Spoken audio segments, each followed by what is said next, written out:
बिस्मिल्लाहिर्रहमानिर्रहीम। Dear students, हम class 10th unit 15 electromagnetism को लेकर चल रहे हैं। आज की इस वीडियो में हमारा टॉपिक है 15.4 डीसी मोटर। याद रहे ये टॉपिक भी इस चैप्टर का बोर्ड के पॉइंट ऑफ व्यू से इम्पोर्टेंट लॉन्ग क्वेश्चन है। आप सब इसको लॉन्ग के पॉइंट ऑफ व्यू से तैयार करेंगे। अब स्टूडेंट्स पूछते हैं सर अगर इसको लॉन्ग के पॉइंट ऑफ व्यू से तैयार करना है तो हम बुक में देखते हैं वहाँ पे थ्योरी के पैराग्राफ्स मेंशन किए गए हैं, तो कौन सी लाइनें हमने याद करनी है और कौन सी नहीं करनी, काइंडली निशान लगवा दें। डियर स्टूडेंट्स, आपको निशान लगाने की ज़रूरत नहीं है, बल्कि यहाँ पे जो कुछ मैंने मेंशन कर रखे हैं ना, यही चीज़ें आप सारी तैयार करें, यही कुछ आप पेपर में लिखें, आपको पूरे नंबर मिलेंगे। डायाग्राम भी मैंने देखें बहुत ही आसान और सिंपल तरीके से यहाँ पे सेट की है। इसको आप एक दो दफ़ा गौर से देखें और इसकी प्रैक्टिस कर लेंगे तो ये आपको बनानी आ जाएगी। यही पेपर में बना के आनी है आपने, ठीक है जी। तो डियर स्टूडेंट्स, आज का टॉपिक फिर स्टार्ट करने से पहले ना, अगर आपने पहले वाला टॉपिक, इससे पहले जो टॉपिक था turning effect on a current carrying coil in a magnetic field, वो आपने देखा है, वो आपको तैयार है, तो फिर ये टॉपिक आपको भी बैठे बैठे ऐसे ऐसे समझ आ जाएगा। अगर आपने वो टॉपिक नहीं देखा, उसमें वो सारी चीज़ें जो हमने आपको सिखाई थी वो आपको नहीं आती, फिर मेरी आपसे रिक्वेस्ट है कि इस वीडियो को यहीं पे छोड़ के ना पहले वही टॉपिक तैयार करें, तभी आपको ये टॉपिक समझ आएगी। सही है, उसी टॉपिक की ये टॉपिक एप्लीकेशन है, क्योंकि मैंने लास्ट लेक्चर में बताया था कि turning effect on a current carrying coil in a magnetic field की जो एप्लीकेशन है वो डीसी मोटर है। तो फिर इसीलिए आपको पहले वो टॉपिक ज़रूर तैयार कर लेना चाहिए। फिर स्टार्ट भी हम उसी टॉपिक से लेंगे। देखें, simple coil placed in a magnetic field can not rotate more than 90। हमने प्रीवियस टॉपिक में क्या देखा था कि जब कॉइल ऐसे पड़ी थी, यही कॉइल थी ना, ये देखें सारा पहले वाला सेटअप है, बस एक दो नई चीज़ें ऐड हैं। तो ये जो कॉइल ऐसे पड़ी थी, इसको टर्न मिला था ये ऐसे, तो देखो 90 के एंगल पे आ गई, ये मैग्नेटिक फील्ड जा रहा है ना, मैग्नेटिक फील्ड के 90 के एंगल पे आ गई। अब वो कह रहा है इससे आगे ये कॉइल रोटेट नहीं कर पा रही थी। क्यों? क्योंकि इस सिचुएशन पे हमारे पास फोर्स क्या हो गई थी, ज़ीरो हो गई थी। टॉर्क का फार्मूला क्या था, torque is equal to NIAB cos theta. Theta की जगह देखें एंगल क्या आएगा, 90, तो cos 90 क्या हो जाता है, ज़ीरो, तो टॉर्क क्या हो गया, ज़ीरो। इसका मतलब कॉइल आगे रोटेट नहीं कर पा रही। तो फिर हम चाहते हैं कि ये कॉइल यहाँ रुके ना, बल्कि ऐसे आगे रोटेट करे, फिर ऐसे कंटिन्यूसली ये रोटेट करती रहे। हम ये चाहते हैं। आज के टॉपिक में हमारी यही ख्वाहिश है कि कॉइल को किसी ना किसी तरीके से कंटिन्यूसली रोटेट करवाएं, क्योंकि पिछले टॉपिक में तो कॉइल 90 के एंगल पे वर्टिकल पोजीशन पे आके रुक गई थी। हम चाहते हैं इससे आगे भी जाए, रोटेट करती रहे। ये हमारा आज की इस वीडियो में टारगेट है। सही है, तो पहले हमें वही पहले वाले टॉपिक वाली चीज़ें मेंशन करनी पड़ेंगी कि 90 के एंगल पे आके रुक गई, इससे आगे रोटेट नहीं कर पा रही coil. As the loop reach the vertical position, क्यों आगे नहीं जा पा रही, क्योंकि वर्टिकल पोजीशन पे लूप आ गया है। The force on coil is zero, क्योंकि फोर्स यहाँ पे ज़ीरो हो गई थी। फिर हम कैसे इसको बनाएं कि ये कंटिन्यूसली रोटेट करे, तो यही हमारा आज की इस वीडियो में क्वेश्चन है। How can we make this coil to rotate continuously. इस कॉइल को हम कैसे बना सकते हैं कि ये कंटिन्यूसली रोटेट करे, इसमें क्या ऐसा करें कि ये कंटिन्यूसली रोटेट करने लग जाए। तो फिर आंसर पे गौर कीजिएगा। By reversing the direction of current, आपके पास एक ही तरीका है कि आप किसी तरीके से करंट की डायरेक्शन को रिवर्स कर दें, फिर कॉइल कंटिन्यूसली रोटेट करने लग जाएगी। अब करंट की डायरेक्शन को रिवर्स करने का मतलब है this can be done by changing the polarities. आपको पोलैरिटी चेंज करनी पड़ेगी, तभी तो करंट की डायरेक्शन रिवर्स होगी। पोलैरिटी चेंज करने का मतलब है ये जो बैटरी आपने लगा रखी है, इस पॉजिटिव टर्मिनल को इधर लगाएं, नेगेटिव को इधर लगाएं, पोलैरिटी चेंज हो जाएगी। फिर अगली बारी पहले वाली जगह पे पॉजिटिव आ जाएगा, फिर यहाँ पे नेगेटिव आ जाएगा, पोलैरिटी फिर चेंज हो गई। फिर पॉजिटिव इधर आ जाएगा, नेगेटिव इधर चले जाएगा, फिर पोलैरिटी चेंज हो जाएगी। इसका मतलब आपको यहाँ से हर बारी पोलैरिटी चेंज करनी पड़ेगी, जिसकी वजह से करंट की डायरेक्शन रिवर्स होती जाएगी और कॉइल कंटिन्यूसली रोटेट करने लग जाएगी। लेकिन क्वेश्चन ये है कि क्या ये आसान तरीका है कि यहाँ पे बैठ के हम हर बारी पोलैरिटी चेंज करते रहें? ये तो बड़ा मुश्किल काम है, टाइम भी ज़्यादा लगेगा और ये हमसे हो भी नहीं पाएगा। हम चाहते हैं कि किसी तरीके से पोलैरिटी चेंज भी हो, यानी कि करंट की डायरेक्शन रिवर्स भी हो, और हमें कुछ ना करना पड़े, ऑटोमेटिकली कुछ ऐसा होता रहे कि करंट की डायरेक्शन रिवर्स होती जाए और कॉइल जो है वो कंटिन्यूसली रोटेट करती रहे। हम ये चाहते हैं। तो फिर हमें क्या करना पड़ेगा, उसी पहले वाले सेटअप में ना एक दो और नई चीज़ें ऐड करनी पड़ेंगी और हमारा काम हो जाएगा कि कॉइल कंटिन्यूसली रोटेट करने लग जाएगी और हमें ये मुश्किल वाला काम भी नहीं करना पड़ेगा, ऑटोमेटिकली डायरेक्शन रिवर्स होती जाएगी। तो फिर उसके लिए क्या करना पड़ेगा, देखें पहले वाले सेटअप में ना सिर्फ ये दो चीज़ें नई ऐड करनी पड़ेंगी। अब अगर आपने पहला वाला टॉपिक देखा है तो उसमें सारी डायग्राम यही थी, सिर्फ ये दो चीज़ें हमने न्यू ऐड की हैं, एक कार्बन ब्रशेस और दूसरा ये जो आप देख रहे हैं स्प्लिट रिंग्स। ये जो ब्लू वाले आपको नजर आ रहे हैं ये स्प्लिट रिंग्स है, ये स्प्लिट रिंग्स है, बीच में हल्का सा गैप है, कट किया गया इनको दो पार्ट में, ठीक है, इस तरह से ये स्प्लिट रिंग्स हैं, ऐसे होते हैं। अब उन स्प्लिट रिंग के साथ यहाँ पे ये कार्बन ब्रशेस लगे हुए हैं, ये दो ब्लैक वाले ये कार्बन ब्रशेस हैं। याद रहे कार्बन ब्रशेस रोटेट नहीं करते, ये फिक्स्ड होते हैं। ये जो स्प्लिट रिंग लगे हुए हैं ना, ये कॉइल के घूमने के साथ साथ ये भी रोटेट करते हैं, ये याद रखिएगा, बड़ी इंपॉर्टेंट बात है। तो डायग्राम में कोई मसला है, मैं एक दफ़ा फिर से रिवाइज करवा देता हूँ डायग्राम, तो अगर कुछ बच्चे डायरेक्ट इस टॉपिक पे हैं तो उनको पता हो। ठीक है, देखें ये हमारे पास परमानेंट मैग्नेट है, north pole south pole, north से साउथ की तरफ मैग्नेटिक फील्ड लाइंस की डायरेक्शन होती है, उसको बी से डिनोट किया गया है। उसी मैग्नेटिक फील्ड के अंदर यहाँ पे ये रेक्टेंगुलर शेप की कॉइल प्लेस की गई है जिसका नाम है ABCD। फिर उसी कॉइल के यहाँ पे टर्मिनल्स के साथ यहाँ पे स्प्लिट रिंग्स लगाए गए हैं दो, फिर उसके साथ यहाँ स्प्लिट रिंग के साथ फिक्स्ड कार्बन ब्रशेस लगाए गए हैं दो, फिर यहाँ से वायर्स के थ्रू स्विच और बैटरी लगाई गई है। ये है टोटल सेटअप। अब कुछ बच्चे अगर डायरेक्ट आए हैं इस वीडियो पे तो वो सोच रहे होंगे ये फोर्स कहाँ से आई और ये फोर्स कहाँ से आई। ये मैं थोड़ा सा रिवाइज करवा देता हूँ कि ये जो फोर्स है ना, ये है आउट टू द पेज, आपकी तरफ लग रही है। इसकी डायरेक्शन कैसे निकालनी है ये आपको पहले सिखा चुके हैं, फ्लेमिंग लेफ्ट हैंड यूज़ करें या फिर राइट हैंड यूज़ करें। मैं दोबारा बता देता हूँ, इस साइड पे भी फोर्स लगेगी, AB वाली साइड पे, CD वाली पे भी फोर्स लग रही थी, ये प्रीवियस टॉपिक में हम देख चुके हैं। बाकी ये जो BC साइड है और DA साइड है, यहाँ फोर्स क्या हो गई थी, 0।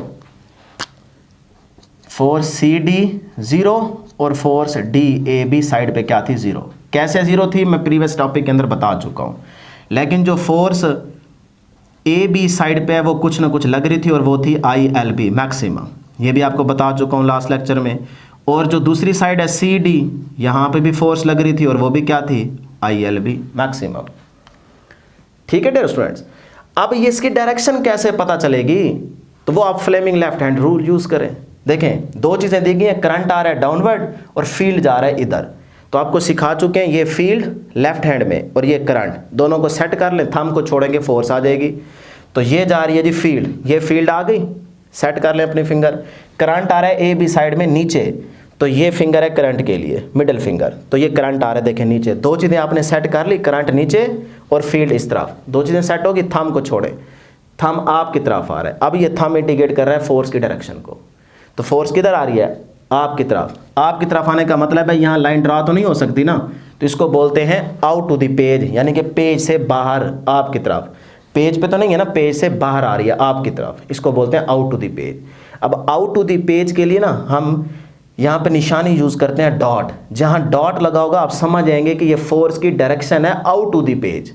डॉट का मतलब क्या है, डॉट का मतलब है आउट टू द पेज, ये इस बात का मतलब है। ठीक है, तो अब देखें आउट टू द पेज आ रही थी तो हमने यहाँ पे ड्रॉ भी कर दी भाई, ये फोर्स की डायरेक्शन है। क्लियर। अब इसी तरह जब आप CD वाली साइड पे आएंगे, CD वाली साइड पे भी इसी तरह फोर्स की डायरेक्शन देख लें। कैसे, फील्ड जा रहा है इस तरफ, तो ये आप फील्ड को सेट कर लें, ये फील्ड है तो ये फील्ड सेट हो गया। करंट जा रहा है अपवर्ड, ये करंट जा रहा है अपवर्ड, दो चीज़ें सेट हो गई। थंब को छोड़ें, देखें थंब जा रहा है अब बोर्ड के अंदर, पेज की तरफ है। अब पेज के अंदर भी तो लाइन ड्रा नहीं हो सकती ना, तो इसको बोलते हैं इन टू द पेज। अब इन टू द पेज के लिए निशानी यूज करते हैं क्रॉस, ऐसे क्रॉस लगा देंगे तो इसका मतलब होगा ये फोर्स की डायरेक्शन है इन टू द पेज। तो मैंने यहाँ पे मेंशन कर दी ये फोर्स है इन टू द पेज। इस तरह से हमने यहाँ पे देखा फोर्सेस लग रही हैं जिसकी वजह से यहाँ पे कपल प्रोड्यूस हुआ। कपल का मतलब यही है कि टॉर्क, कॉइल रोटेट करेगी, जैसे कार का स्टीयरिंग होता है तो टर्न मिला। उस टर्न के मिलने के बाद कॉइल 90 के एंगल पे रुक गई थी, लेकिन आज हम देख रहे हैं कि ये कंटिन्यूसली रोटेट करे, जिसकी वजह से यहाँ पे स्प्लिट रिंग्स लगाए गए हैं और साथ में कार्बन ब्रशेस लगाए गए हैं। ठीक है जी, ये था पूरी डायग्राम का सेटअप। अब ये चेंज कैसे होगी करंट की डायरेक्शन, जैसे ही कॉइल को टर्न मिलेगा ना, देखें कॉइल ऐसे पड़ी है AB साइड और ये CD साइड।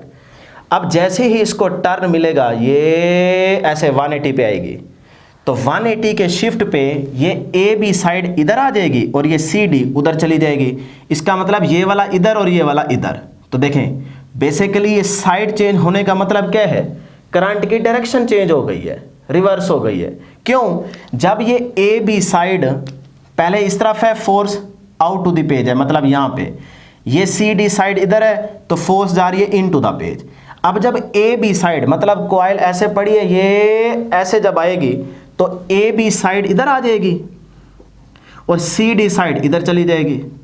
अब जब सी डी साइड इधर चली गई है तो ये जो इन टू द पेज वाली फोर्स इस तरफ है, अब वो उस तरफ चली गई है, और जो out to the page force है वो अब इस तरफ आ चुकी है। तो डायरेक्शन क्या होगी? फोर्स की रिवर्स।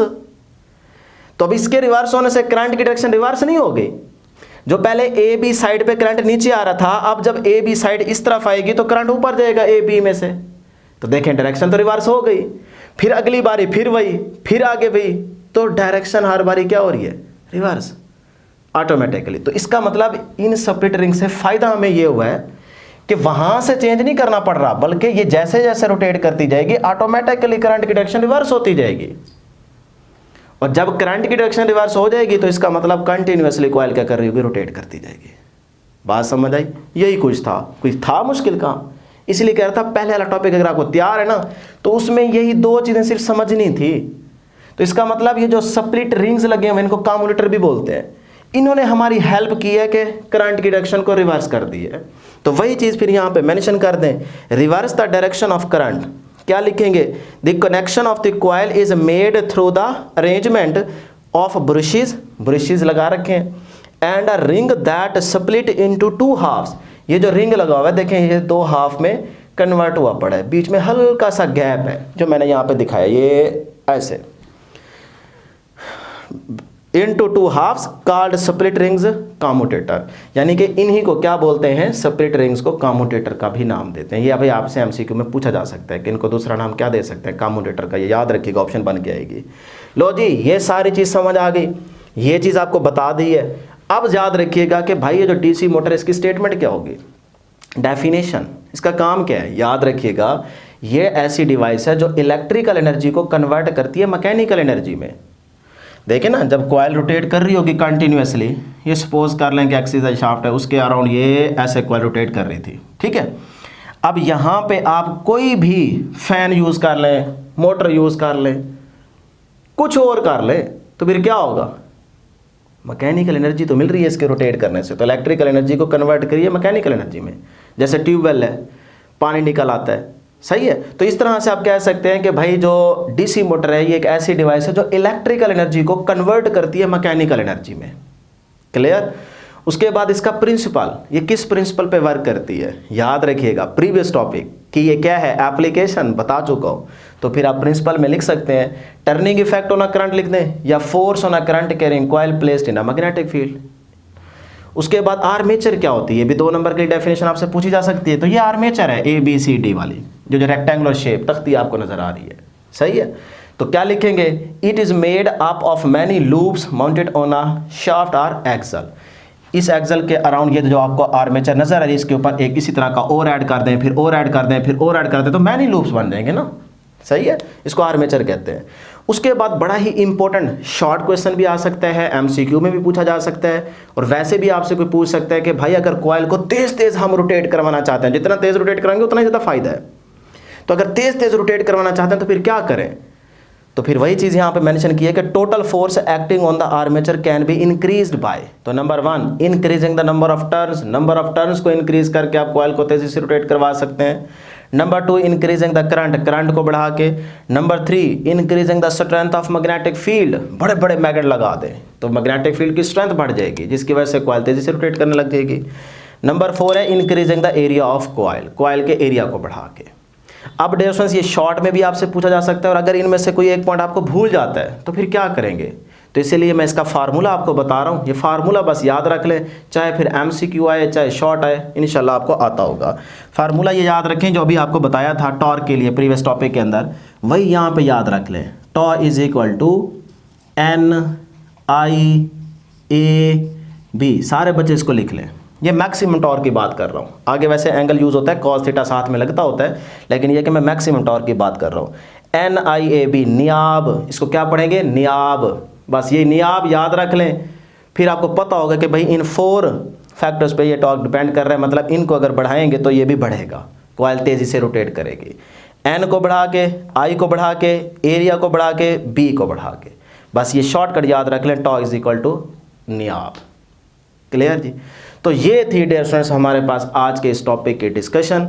उम्मीद करते हैं कि आपको हर एक पॉइंट क्लियर हो गया होगा। बहुत ही आसान टॉपिक था, लेकिन आसान उनके लिए था जिनको इससे पहले का टॉपिक अच्छे तरीके से तैयार था। देखिए कोई है मुश्किल काम, कोई चीज़ जो आपको ना बताई हो, हर एक चीज़ हमने क्लियर कर दी है। दोबारा वहीं से सारी चीज़ें रिवाइज भी करवा दी हैं और आपको समझा भी दी हैं। बस इसको अच्छे तरीके से तैयार कीजिएगा। हमें भी अपनी दुआओं में ज़रूर याद रखिएगा और इस चैनल का ज़रूर ख्याल रखिएगा। इसको सब्सक्राइब कर लें जिन्होंने नहीं किया अभी तक, और अपने दोस्तों के साथ लिंक ज़रूर शेयर किया करें ताकि हर एक स्टूडेंट का फ़ायदा हो। इंशाल्लाह नेक्स्ट वीडियो में जल्द मुलाकात होगी। अल्लाह हाफिज़। और जाते जाते इसका स्क्रीनशॉट लाजमी ले लीजिएगा।